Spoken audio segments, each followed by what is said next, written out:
Tahapan musyawarah desa khusus pembentukan Koperasi Desa Merah Putih atau KDMP pada 81 desa yang tersebar di 6 kecamatan Kabupaten Buru Selatan selesai dilaksanakan per tanggal 31 Mei kemarin.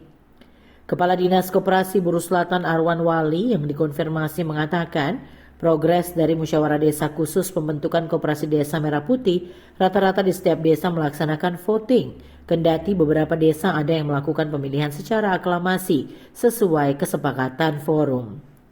Wali menyebutkan usai dibentuk tahapan selanjutnya adalah membentuk badan hukum.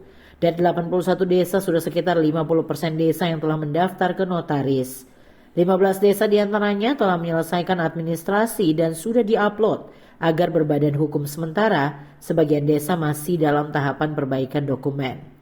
Wali menambahkan pembentukan KDMP ini bertujuan untuk memberdayakan masyarakat desa melalui usaha bersama, meningkatkan kesejahteraan dan memperkuat ekonomi masyarakat secara kolektif dan berkelanjutan. Program nasional ini diharapkan mampu mengatasi berbagai tantangan ekonomi di tingkat desa, termasuk keterbatasan akses modal bagi pelaku usaha kecil. KDMP juga turut meningkatkan kesejahteraan melalui simpan pinjam, perdagangan hasil tani, dan pengelolaan produk UMKM.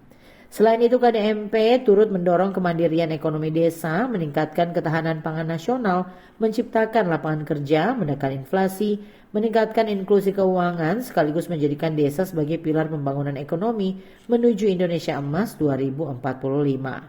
Koperasi ini juga akan mengoptimalkan potensi desa melalui berbagai layanan seperti sembako murah, klinik desa, cold storage, dan logistik desa.